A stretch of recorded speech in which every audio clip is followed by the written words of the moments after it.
In this video, we're going to look at 5 more of the best Indigo Disc Raid builds. This is a follow-up from last week's video, so if you're expecting a specific Pokemon and it's not in this video, I most likely highlighted it in the previous video, so I recommend checking the last video when you're done here. Some caveats for this list that I want to reiterate here: Smeargle and Malamar will not be in this video, because their builds are so busted, they will get their own dedicated video in the future. And we will not be going over any stellar Tera types, because I have an entire video in the works going over which raid builds are worth your stellar Tera shards. With all that out of the way, let's jump into the builds. To start our video, it's Eviolite Duraludon. I highlighted its evolution Archaludon last week, but honestly Duraludon is just as good, if not better in some ways. People are mentioning why I didn't go over a supportive Archaludon set in my last video, and the reason is because if you plan to build a supportive Archaludon, you should just use Duraludon instead.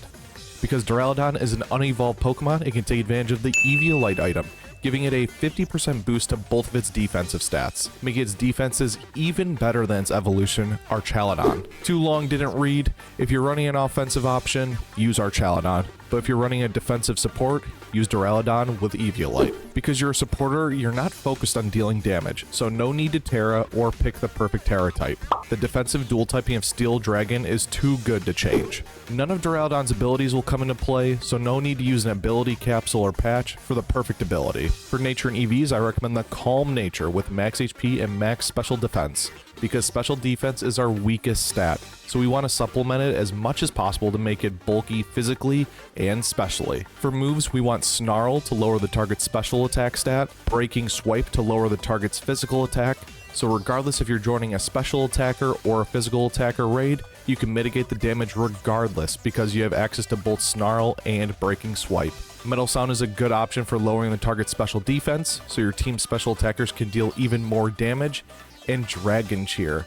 Dragon Cheer is a free focus energy boost to your entire team to hit more critical hits, so even a maxed out Pokemon can deal even more damage. You could say it helps your teammates go plus ultra. Next on the list is Johto's water starter Feraligatr. When initially planning out this video, I was going to put Araquanid here with its signature ability Water Bubble, but after further consideration, it would be a crime not to mention Feraligatr. Let's look into why Feraligatr deserves the spotlight. Its hidden ability, Sheer Force, gives it a 30% boost to its attacks that have a secondary effect, with the downside that the secondary effects will never activate. Let's look at 2 different moves. First, Surf. Surf is a 90 base power special water type attack that does not have a secondary effect. It only deals damage. While on the other hand, a move like Liquidation is a 85 base power physical water move with a secondary effect to lower the target's defense 20% of the time. So with Sheer Force, the move is increased in power to 110 base power, a 30% increase, and will never lower the target's defense. So Surf would never get the Sheer Force boost because it's a move that lacks a secondary effect, but Liquidation will always get the Sheer Force boost. But we're not done there. If you have a Sheer Force Pokemon use a move like Liquidation, a move with a secondary effect, and it's holding the Life Orb item, the Life Orb recoil is considered a secondary effect. So Sheer Force Pokemon do not receive the recoil when using a move with a secondary effect. So it's a free additional 30% boost to your damage. So your 85 base power Liquidation with the 30% boost from Sheer Force and the 30% boost from Life Orb, it's now around 136 base power without considering stab. Let's look at the rest of the build.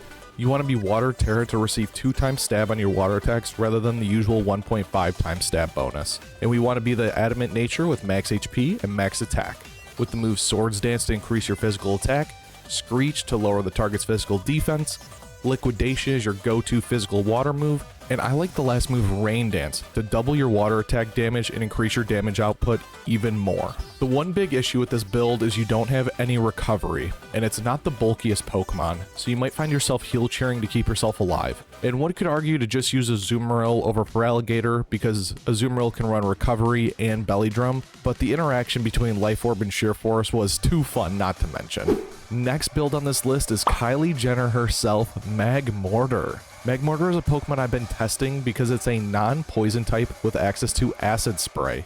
And you know how good Acid Spray is.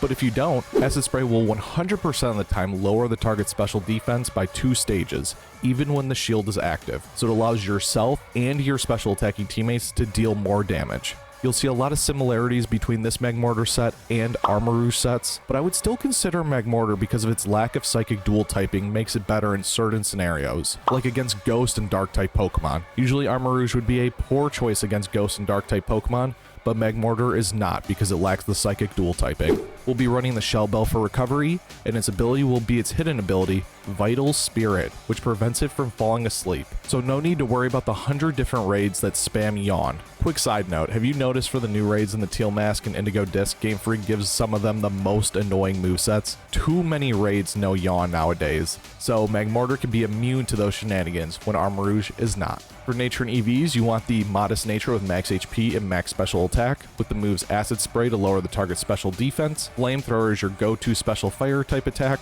Clear Smog is super good. It's a utility move that removes any stat changes the raid has. So if the raid is increasing its offensive powers with a move like Curse or Swords Dance, or it's a Komomo with Clangorous Soul, you can remove those buffs with Clear Smog. Just keep in mind that Clear Smog will also remove any debuffs. So if the raid is -6 special defense from your acid sprays, and then you Clear Smog, it will go back to neutral special defense and will no longer be -6. So you need to be calculated when you're using this move. And for the set today, my last move is Sunny Day to increase our fire type attack damage even more. I'll share a secret with you. I've been testing Magmortar with a different moveset with the Stellar Tera type, so I think the Stellar set may be better with coverage moves, but we'll cover the full build and all the best Stellar raid builds in a future video. So for this video and this build, I recommend the Fire Tera type to get 2x stab bonus on your fire type attacks. Next raid build is Comfey.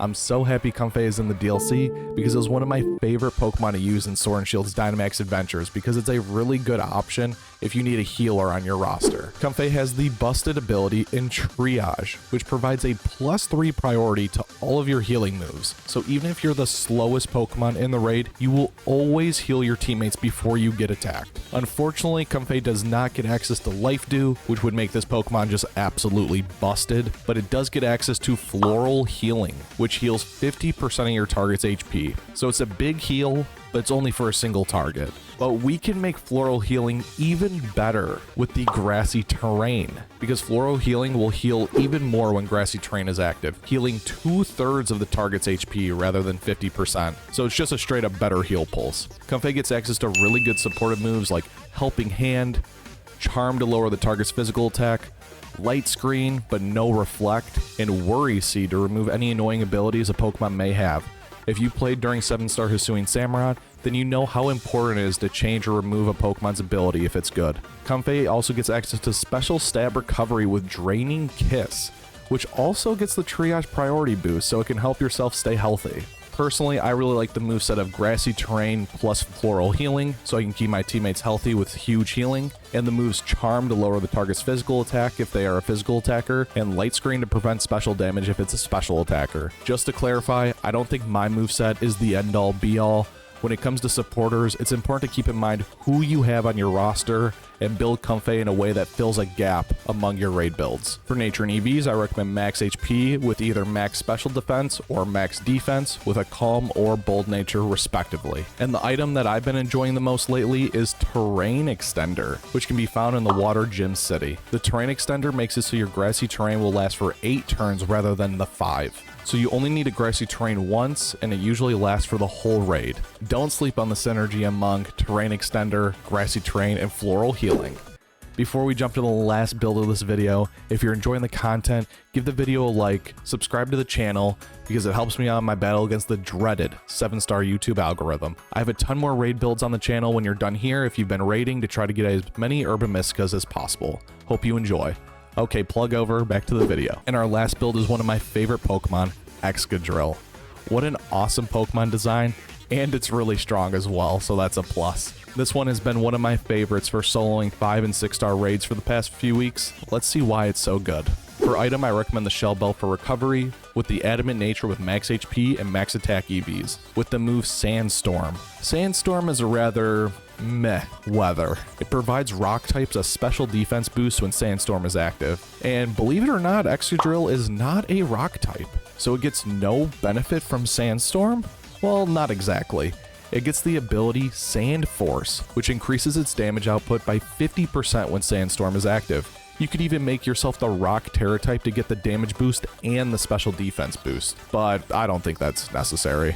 To round out your moveset, you can run Swords Dance to increase your physical attack with the stab moves Iron Head and Earthquake.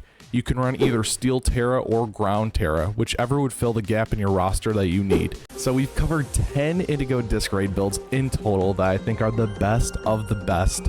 If you think I overlooked a Pokemon, watch my previous raid build video here and comment who deserves a second look. After you watch those raid build videos, watch my guide on how to get unlimited herba mysticas so you can catch all of the shiny starters you could ever want. But don't worry, the raid build content won't stop there. I'm in the works of more builds that abuse things like the Stellar Tera type, the new Dragon Cheer move, and the returning coaching move. So if you want more raid build content, subscribe so you never miss an upload. Just want to say thank you all so much for watching. I really appreciate it. And until next time, see ya.